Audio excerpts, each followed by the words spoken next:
नमस्कार, आप देख रहे हैं के न्यूज इंडिया। मैं हूं आपके साथ गरिमा वाजपेयी। खबर उत्तर प्रदेश की शुरुआत करेंगे हम खबरों के साथ में, लेकिन उससे पहले एक नजर आज की सुर्खियों पर। कई योजनाओं को पैसा देगी यूपी सरकार। अनुपूरक बजट के जरिए पैसा देगी यूपी सरकार। 28 नवंबर से शुरू हो रहा शीतकालीन सत्र। किसानों के लिए अनुपूरक बजट में होगी विशेष व्यवस्था। लोकसभा चुनाव को लेकर बीजेपी जमीनी स्तर पर तैयारी पर जुटी है। 5 राज्यों के चुनाव के बाद यूपी पर बीजेपी करेगी विशेष फोकस। दिसंबर तक प्रदेश संगठन को सौंपी जाएगी रिपोर्ट।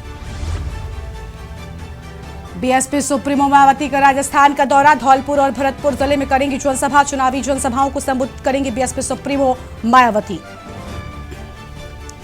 5 करोड़ घरों तक पहुंचेंगे राम मंदिर के अक्षत। बीजेपी और विश्व हिंदू परिषद के 7.5 लाख कार्यकर्ता 15 करोड़ हिंदुओं तक पहुंचाएंगे श्री राम का निमंत्रण। 10 घंटे में 7 किलोमीटर की दूरी में 2 रेल हादसे। अधिकारियों की टीम जांच करने इटावा पहुंची। 27 घायल यात्रियों का चल रहा इलाज।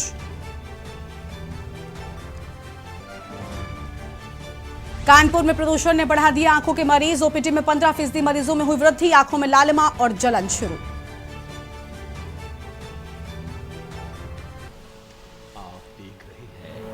के न्यूज, खबरों का सारथी। और अब रुक करते हैं खबरों की ओर। मेरठ से अहम खबर आपको हम बता दें, जहां पर सीबीआई ने 25,000 की रिश्वत लेते सैनिटरी इंस्पेक्टर को पकड़ा है। कैंट बोर्ड कार्यालय में छापेमारी कर कार्रवाई की गई है और दूसरा इंस्पेक्टर टीम को देखते ही मौके से फरार हो गया। देर रात तक चली सीबीआई टीम की कार्रवाई। आरोपित इंस्पेक्टर के कब्जे से सीबीआई ने 25,000 नकदी बरामद कर ली है। दुकान निर्माण के नाम पर व्यापारी से रिश्वत मांग रहा था इंस्पेक्टर। व्यापारी की शिकायत पर सीबीआई गाजियाबाद टीम ने कार्रवाई की है। ये बड़ी खबर आपको हम बता रहे हैं। सीबीआई गाजियाबाद टीम की कार्रवाई की गई है और गिरफ्तार इंस्पेक्टर योगेश यादव से पूछताछ में जुटी हुई है सीबीआई। ये बड़ी जानकारी आपको हम बता दें, जहां पर अब पूछताछ में सीबीआई जुटी हुई है।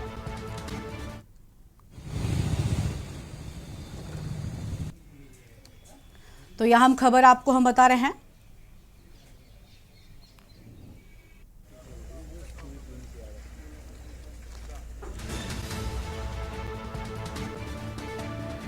कैंट बोर्ड कार्यालय में छापेमारी कर कार्रवाई की गई है। यह हम जानकारी आपको हम बता दें। और दूसरा इंस्पेक्टर टीम को देखते ही मौके से फरार हो गया।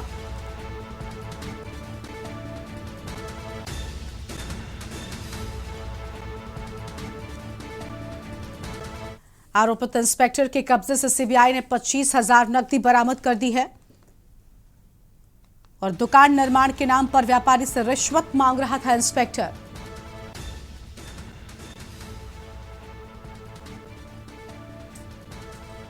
मेरठ से हमारे साथ में हमारे संवाददाता राजू शर्मा जुड़ चुके हैं। राजू, सीबीआई ने गिरफ्तार इंस्पेक्टर से पूछताछ भी शुरू कर दी है। कह सकते हैं कि बड़ी कामयाबी मिली है। रिश्वत लेते पकड़ा गया है। हाँ बिल्कुल, देखिए मैं आपको बता दूं कि मेरठ कैंट बोर्ड कार्यालय में ये छापेमारी की गई है और यहाँ से 25,000 रुपए की रिश्वत लेते हुए बाकायदा सैनिटरी इंस्पेक्टर को सीबीआई गाजियाबाद की टीम ने रंगे हाथ धर दबोचा है। बताया गया है कि दुकान में निर्माण करने के नाम पर एक व्यापारी से 2 इंस्पेक्टर योगेश यादव और एक अन्य इंस्पेक्टर दोनों अवैध वसूली कर रहे थे। 25,000 रुपए की रिश्वत मांगी गई थी। व्यापारी ने पूरे प्रकरण की शिकायत सीबीआई गाजियाबाद टीम से की, जिसके बाद पूरी योजना बनाकर गाजियाबाद की टीम ने मेरठ कैंट बोर्ड कार्यालय पर छापेमारी की और मौके से रंगे हाथ 25,000 रुपए की रिश्वत लेते हुए सैनिटरी इंस्पेक्टर को पकड़ लिया। जब बिल्कुल साफ तौर पर देखिए रंगे हाथों पकड़ा गया है। राजू, ऐसी कार्रवाई से कहीं ना कहीं अब रिश्वतखोरी में या फिर भ्रष्टाचार पर रोक जरूर लगेगी। लोगों में डर भी कहीं ना कहीं आएगा टीम का। जिस तरह से बड़ी कार्रवाई सीबीआई ने की है उससे कहीं ना कहीं रोक जरूर लगने वाली है और जो इस तरह के रिश्वतखोर अधिकारी है वो बेशक चौकन्ने होने वाले हैं। बिल्कुल, शुक्रिया आपका राजू, हमारे साथ जुड़ने के लिए। अहम जानकारी हमारे के न्यूज इंडिया के दर्शकों के साथ में साझा करने के लिए। यह बड़ी खबर आपको हम बता रहे हैं, जहां पर आरोपित इंस्पेक्टर के कब्जे से सीबीआई ने 25,000 की नकदी बरामद कर ली है। आगे बढ़ेंगे खबरों की ओर। इटावा से खबर, जहां पर क्लोन और वैशाली एक्सप्रेस में अग्निकांड। निरीक्षण के लिए पहुंचे रेलवे के आलाधिकारी और सीआरएस मुख्य संरक्षा आयुक्त जेके गर्ग पहुंचे हैं। प्रयागराज डीआरएम हिमांशु बुढ़ानी भी मौजूद रहे। अफसरों ने क्षतिग्रस्त कोचों का निरीक्षण किया है। सैफई मिनी पीजीआई में घायलों का हाल भी जाना है। तो यह हम खबर आपको हम बता दें, जहां पर प्रयागराज डीआरएम हिमांशु बुढ़ानी भी इस दौरान मौजूद रहे हैं।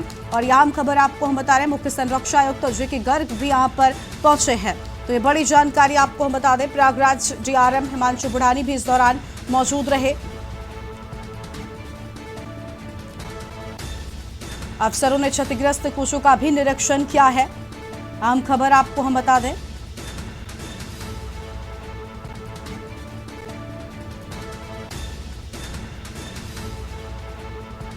इटावा से खबर है।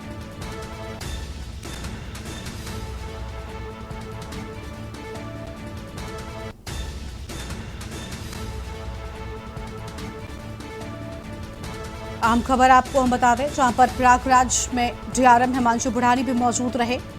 प्रयागराज से खबर और सीआरएस मुख्य संरक्षा आयुक्त अजय के गर्ग पहुंचे हैं और हमारे साथ हमारे संवाददाता प्रमोद दीक्षित जुड़ चुके हैं। प्रमोद, यहां पर आला अधिकारी निरीक्षण के लिए पहुंचे हैं और साथ ही इन्होंने कोचों का निरीक्षण भी किया है। पूरी जानकारी क्या है आपके पास? जी बिल्कुल, जिस तरीके से 24 घंटे पूर्व क्लोन एक्सप्रेस और वैशाली एक्सप्रेस में आग लगने के बाद में अधिकारियों ने संज्ञान लेकर के प्रयागराज से जो वहाँ के अधिकारी है जेके गर्ग भी यहाँ आ पहुंचे हैं और जो हिमांशु बुढ़ानी जी भी हैं वो भी यहाँ पहुंचे हैं और उन्होंने सभी का अधिकारियों से बातचीत करके जायजा लिया है और जो कोचें थी उनका भी निरीक्षण किया गया है और जितने 19 से एक गाड़ी में घायल हुए थे वैशाली एक्सप्रेस में और 9 क्लोन एक्सप्रेस में जो घायल हुए थे उन्हीं को जाकर जिला अस्पताल में भी पहुंचे हैं और वहीं सैफई जो पीजीआई है वहां पर भी घायलों का अस्पताल का हाथ डाला है और समस्त रेलवे से जुड़े हुए जितने भी विभाग हैं या वो बिजली विभाग हो या कर्मचारी हो उनसे सभी लोगों से बातचीत हो रही है और उनका पूरा निरीक्षण कर रहे हैं और उनको सख्त चेतावनी देने के बावजूद उनका साफ तौर पर कहना है कि आगे से ऐसा भविष्य में अब कोई ऐसी बात ना हो पाए जिससे कि कोई असुविधा यात्रियों को पहुंचे। जी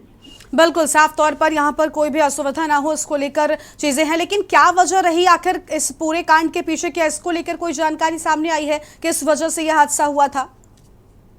वजह की अभी तक तो अधिकारी इस चीज की पुष्टि नहीं कर रहे हैं कि किस बात को लेकर के जो आग का कारण जो बना था। फिलहाल अभी तक के दायरे में यही समझ में आ रहा है कि जो क्लोन एक्सप्रेस वे है वो एसी का कंप्रेसर फटने से शॉर्ट सर्किट से आग लगी थी और दूसरी बाथरूम के जो वैशाली एक्सप्रेस के बाथरूम टॉयलेट में आग लगी थी वो भी शॉर्ट सर्किट ही बताया जा रहा है। जी शुक्रिया आपका प्रमोद, हमारे साथ जुड़ने के लिए, अहम जानकारी हमारी के न्यूज इंडिया के दर्शकों के साथ में साझा करने के लिए। तो यह बड़ी जानकारी आपको हम बता रहे हैं, जहां पर निरीक्षण के लिए रेलवे के आला अधिकारी पहुंच चुके हैं। आगे बढ़ते हैं खबरों की ओर। अगली खबर आपको हम महाराजगंज से बताते हैं, जहां पर तेजाब कांड में पुलिस के हाथ अब तक खाली हैं और पुलिस की 10 टीमें गिरफ्तारी के प्रयास में लगातार जुटी हुई हैं। आरोपी की पहचान के लिए सीसीटीवी भी खंगाले गए हैं। पुलिस की 10 टीमें लगातार गिरफ्तारी के प्रयास कर रही हैं। ये बड़ी जानकारी आपको हम बता रहे हैं। आरोपी की पहचान के लिए लगातार सीसीटीवी भी खंगाला जा रहा है। यह हम खबर आपको हम बता दें, 4 संदिग्धों को हिरासत में लेकर पूछताछ भी किए जाने की बात सामने आई है। तो यह हम खबर आपको हम बता दें,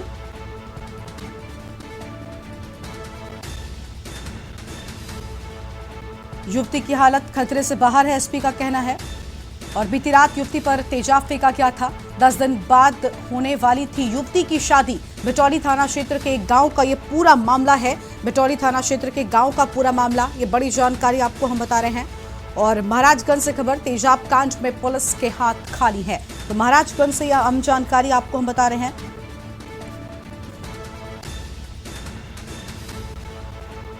और आरोपी की पहचान के लिए सीसीटीवी भी खंगाले गए हैं। यह हम जानकारी आपको हम बता दें। और 4 संदिग्धों को हिरासत में लेकर पूछताछ भी की गई है। तो 4 संदिग्धों को हिरासत में लेकर पूछताछ की गई।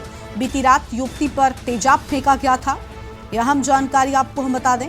और युवती की हालत खतरे से बाहर है। तो युवती की हालत खतरे से बाहर है। और ब्रजेश गुप्ता हमारे साथ में, हमारे संवाददाता जुड़ चुके हैं। ब्रजेश, अब तक पुलिस के हाथ खाली क्यों है? एक लड़की के साथ में इस तरीके के जघन्य अपराध को अंजाम दिया जाता है और इसके बावजूद पुलिस अब तक गिरफ्तारी नहीं कर सकी है। गरिमा, यह सबसे शर्मनाक बात है कि पुलिस का हाथ जो है अब तक खाली है। हालांकि पुलिस यह दावा कर रही है कि 10 टीमें लगाई गई हैं जांच के लिए, लेकिन जांच में अभी तक किसी की गिरफ्तारी या किसी के तरह जो है किसी के ऊपर शक भी नहीं किया गया है। हालांकि पुलिस विभाग के जो आला अधिकारी हैं वो जल्द जो है गिरफ्तारी की बात कर रहे हैं। जी गरिमा। बिल्कुल, परिजनों की ओर से कुछ कहा गया है क्या? गरिमा आपको बता दें कि जिस लड़की के ऊपर तेजाब फेंका गया था वो 10 दिन बाद ही उसकी शादी थी। हालांकि परिजन जो है आनंद फानंद में जब उसके ऊपर इस तरीके का घटना हुआ तो उसको जो है निजी अस्पताल में लेकर जाया गया, जहां डॉक्टर हालात नाजुक देखते हुए उसको बीआरडी मेडिकल कॉलेज रेफर कर दिया गया है। हालांकि परिजन अभी भी जो है सदमे में है, कुछ भी बोलने को तैयार नहीं है। ठीक है, शुक्रिया आपका ब्रजेश हमारे साथ जुड़ने के लिए। तो यह खबर आपको हम बता दें जहां पर अब तक पुलिस के हाथ खाली नजर आ रहे हैं। आरोपी की पहचान के लिए सीसीटीवी भी खंगाले जा रहे हैं, लेकिन पुलिस को अब तक सफलता नहीं मिल सकी है। आगे बढ़ेंगे खबरों की ओर। अगली खबर आपको हम चंदौली से बताते हैं, जहां पर बलुआ पुलिस और बदमाशों के बीच में मुठभेड़ हुई है। बदमाश साहिल ने पुलिस पर फायरिंग कर दी। पुलिस की जवाबी कार्रवाई में बदमाश घायल हो गया है। लूट की घटना का मुख्य आरोपी साहिल गिरफ्तार किया गया। राइस मिल संचालिका से 50,000 रुपए की लूट की थी। बदमाश 315 बोर का तमंचा व जिंदा कारतूस भी बरामद किया था। अहम खबर आपको हम बता दें, जहां पर लूट की घटना का मुख्य आरोपी साहिल गिरफ्तार कर लिया गया है। और ये बड़ी जानकारी आपको हम बता रहे हैं। राइस मिल संचालिका से 50,000 रुपए की लूट हुई थी। एसपीसीओ सहित पुलिस बल मौके पर पहुंची। ये बड़ी जानकारी आपको हम बता दें।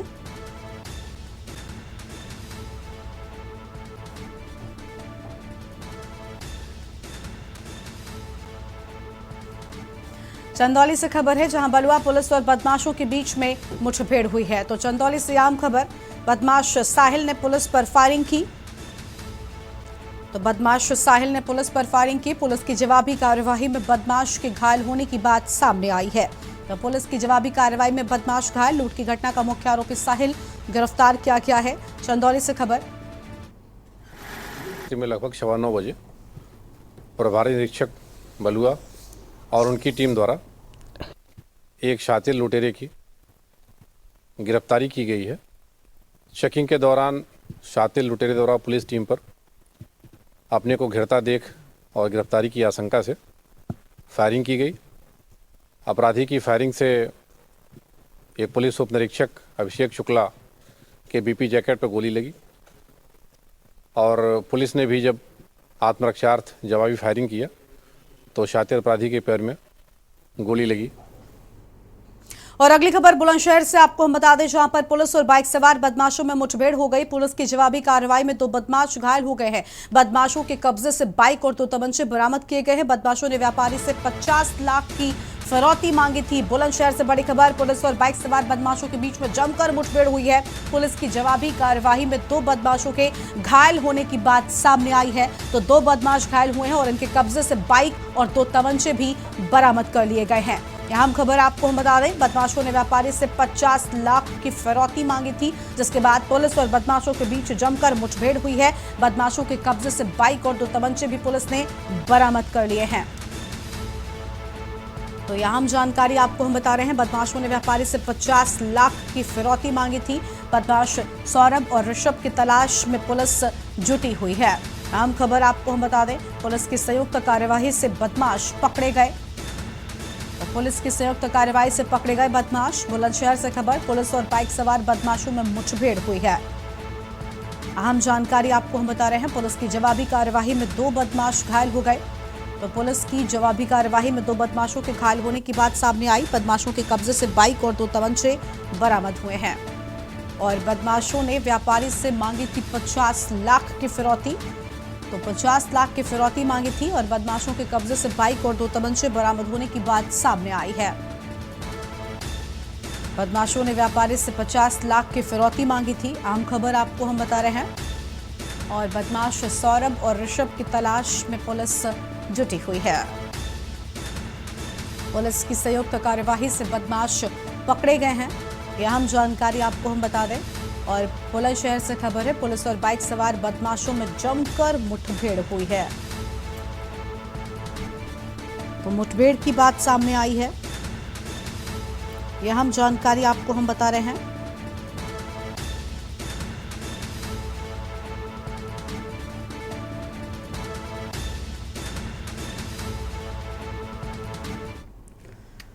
और अगली खबर आपको हम बताएंगे एटा से, जहां पर किशोरी की संदिग्ध परिस्थितियों में मौत हो गई। सिर पर गंभीर चोटों के मिले हैं निशान। मौत का कारण अब तक स्पष्ट नहीं हो सका है। सीओ बोले कि पोस्टमार्टम से होगी पुष्टि। अलीगंज के विकासनगर का ये पूरा मामला हम आपको बता रहे हैं। तो अलीगंज के विकासनगर का ये पूरा मामला है।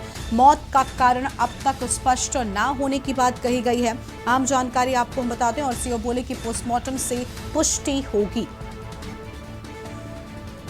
बड़ी जानकारी आपको हम बता रहे हैं। सिर पर गंभीर चोट के निशान मिले हैं। तो सिर पर गंभीर चोट के निशान मिले और मौत का कारण अब तक स्पष्ट नहीं है। पोस्टमार्टम से पुष्टि होने की बात सीओ की ओर से कही गई है।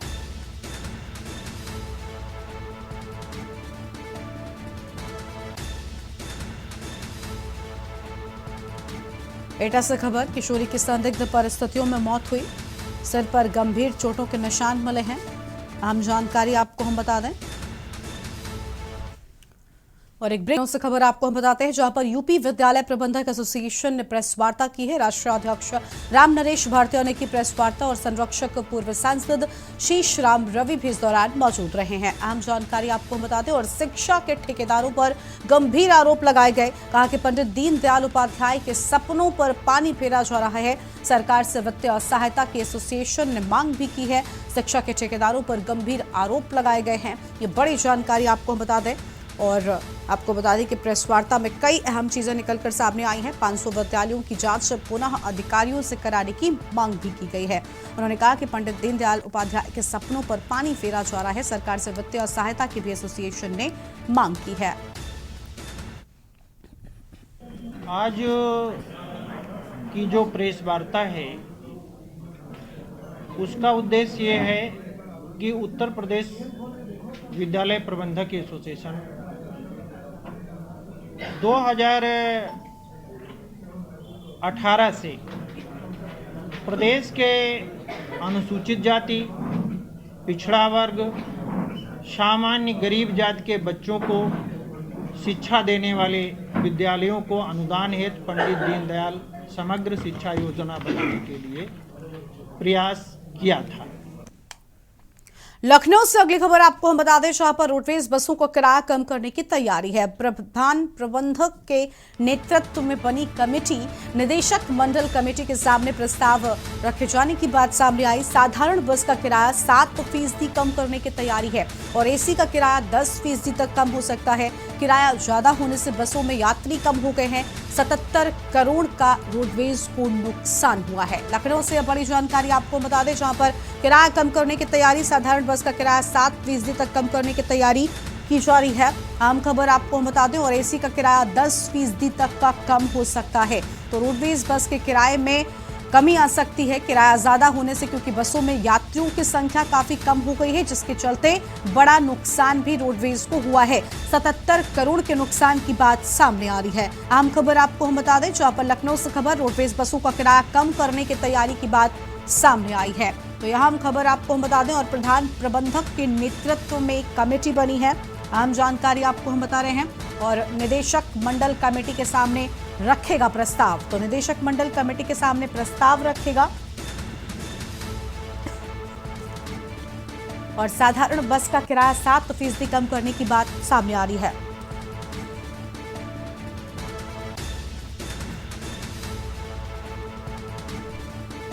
वहीं एसी बस के किराए की बात करें तो 10% तक की कमी आ सकती है और किराया ज्यादा होने से बसों में यात्रियों की संख्या में कमी भी देखने को मिली है। आगे बढ़ेंगे खबरों की ओर। एक और बड़ी खबर आपको लखनऊ से ही बताते हैं, जहां पर चिन्हट में 5वीं की छात्रा से गैंग रेप की बात सामने आई है। आरोपी इस्माइल और जावेद को गिरफ्तार कर लिया गया है। 2 अन्य आरोपियों की तलाश में पुलिस जुटी हुई है। 9 नवंबर की शाम को छात्रा लापता हुई थी। गोइला तालाब के पास बेसुध मिली थी छात्रा। 2 अन्य आरोपियों की तलाश में पुलिस जुट गई है। 2 दिन बाद परिजनों ने FIR दर्ज करवाई थी। आम खबर आपको बता रहे हैं लखनऊ से खबर, जहां पर चिन्हट में 5वीं की छात्रा से गैंग रेप की वारदात को अंजाम दिया गया है। आरोपियों की तलाश में पुलिस जुट गई है। 9 नवंबर की शाम को छात्रा लापता हुई थी और 2 दिनों के बाद में परिजनों ने FIR दर्ज करवाई। गोइला तालाब के पास बेसुध मिली थी छात्रा। आरोपी इस्माइल और जावेद को गिरफ्तार कर लिया गया है। फिलहाल 2 आरोपियों की गिरफ्तारी हो चुकी है, लेकिन 2 की तलाश में पुलिस जुटी हुई है। अहम खबर लखनऊ से, चिन्हट में 5वीं की छात्रा से गैंगरेप की वारदात को अंजाम दिया गया है। आरोपी इस्माइल और जावेद को पुलिस ने गिरफ्तार भी कर लिया है, जबकि 2 अन्य आरोपियों की तलाश में पुलिस जुट गई है। आरोपी इस्माइल जावेद की गिरफ्तारी हो चुकी है। आपको बता दें कि 9 नवंबर की शाम को छात्रा लापता हो गई थी, जिसके बाद 2 दिनों के बाद परिजनों की ओर से पूरा मामला दर्ज करवाया गया था। और आगे बढ़ेंगे खबरों की ओर। आगरा से अगली बड़ी खबर है, जहां पर आगरा में सोते हुए मासूम पर तेंदुए का हमला सामने आया है। हमले में मासूम गंभीर रूप से घायल हो गया। गांव के ग्रामीणों ने शोर मचाकर मासूम को बचाया है। गांव के आसपास घूमता तेंदुआ कैमरे में भी कैद हो गया है। तेंदुए की दहशत से ग्रामीणों में डर का माहौल नजर आ रहा है। एक मासूम को तेंदुए ने अपना शिकार बनाया है और उस पर हमला बोला। गांव के आसपास घूमते हुए तेंदुआ कैमरे में भी कैद हो गया है।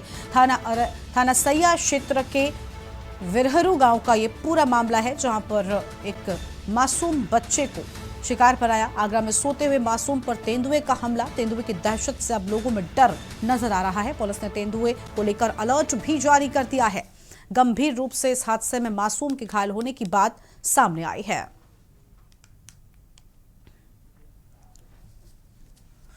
और अगली खबर आपको हम बताएंगे रायबरेली से, जहां पर लालगंज कोतवाली का वीडियो वायरल हो गया है। कोतवाल पीड़ितों को धमकाते कैमरे में कैद हो गए हैं। पटाखा विस्फोट में 2 बच्चों की मौत का मामला है। सरेनी थाना क्षेत्र के मलके गांव की यह पूरी घटना आपको हम बता दें, जहां पर पटाखा विस्फोट में 2 बच्चों की मौत का पूरा मामला आपको हम बता दें। एक वीडियो सामने आया है जो वायरल हो रहा है। और यहां खबर आपको हम बता रहे हैं रायबरेली से खबर।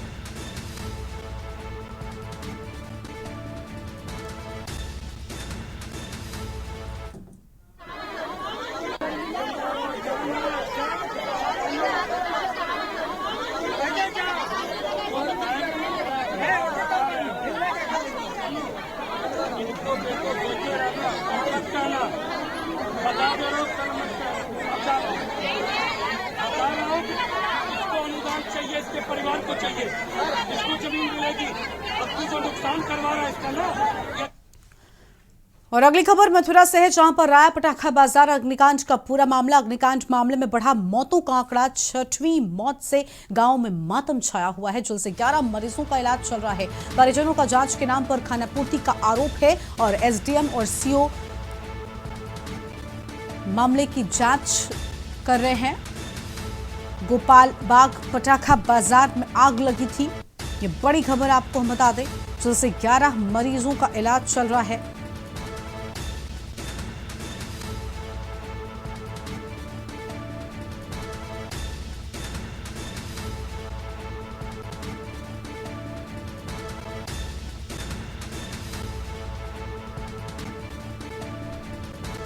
तो यह हम जानकारी आपको हम बता दें, जहां पर गोपाल बाग पटाखा बाजार में लगी थी आग। तो गोपाल बाग पटाखा बाजार में आग लगी थी। और मथुरा से खबर, राया पटाखा बाजार अग्निकांड का ये पूरा मामला है। अग्निकांड मामले में मौतों का आंकड़ा बढ़ गया है।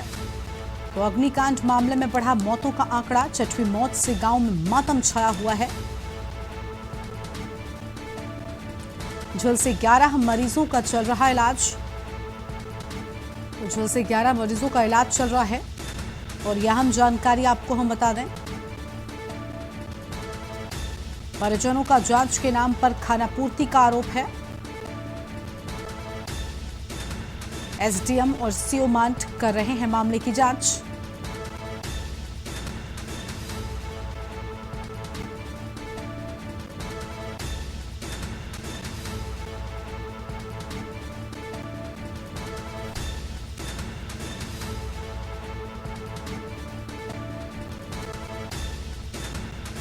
और इसी खबर पर अधिक जानकारी के लिए हमारे साथ में अभिनव उपाध्याय जुड़ चुके हैं। अभिनव, 6वीं मौत से गांव में मातम छाया हुआ है, लेकिन अब तक बताया जा रहा है कि सच सामने नहीं आ सका। बिल्कुल, मैं आपको बता दूं, ये जो राया पटाखा बाजार अग्निकांड से ये जुड़ा हुआ ये पूरा मामला है। अग्निकांड में लगभग 15 लोग जो है झुलसे थे, जिसमें अब तक 6 लोगों की मौत हो चुकी है। कल जो है पुत्र की मौत होना और आज पिता की मौत होना, तो ये कहीं ना कहीं जो पूरे लोग हैं वहां उनके गांव पहुंचना शुरू हो गए हैं। पूरे गांव में मातम छाया हुआ है, परिवार में कोहराम मचा हुआ है। लगातार जो मौतों का जो आंकड़ा है वो लगातार बढ़ रहा है। 6 दिन बीत गए हैं। 6 दिन बीतने के बाद भी डीएम ने एक जो है ज्वाइंट टीम बनाई थी, जिसमें एसडीएमसीयू की एक ज्वाइंट टीम थी जिसमें जांच के आदेश दिए थे, मगर 6 दिन बीत जाने के बाद भी अभी जांच में कोई भी तथ्य निकल के नहीं आए हैं। अभी जांच रिपोर्ट में अभी तक कोई तथ्य सामने नहीं निकल के आया। तो कहीं ना कहीं जो प्रशासन है वो पूरे मामले को दबाने में लगा हुआ है और लगातार जो मौतों का आंकड़ा है वो बढ़ रहा है। वहीं परिजनों का यह भी कहना है कि जांच के नाम पर जो प्रशासन है वो पूरी तरीके से खाना पूर्ति करने में लगा हुआ है, क्योंकि इससे साफ होता है कि 6 दिन और इतना बड़ा मामला और 6 लोगों की जान जाना, और जो अभी 8 जो लोग हैं उनकी भी स्थिति नाजुक बनी हुई है। अलग अलग जगह आगरा, दिल्ली, मथुरा में उनका इलाज चल रहा है, मगर 6 दिन बीत जाने के बाद में अभी भी प्रशासन ने कोई भी बिल्कुल प्रशासन की ओर से कोई यहाँ पर कदम नहीं उठाए गए और सबको लेकर लगातार सवाल भी उठ रहे हैं। शुक्रिया आपका अभिनव हमारे साथ जुड़ने के लिए, अहम जानकारी साझा करने के लिए। तो 11 मरीजों का इलाज चल रहा है, लेकिन 6वीं मौत के बाद से गांव में मातम नजर आ रहा है। और उत्तर प्रदेश की खबरों में फिलहाल इतना ही। तमाम बड़ी खबरों के लिए आप देखते रहिए के न्यूज़ इंडिया। नमस्कार।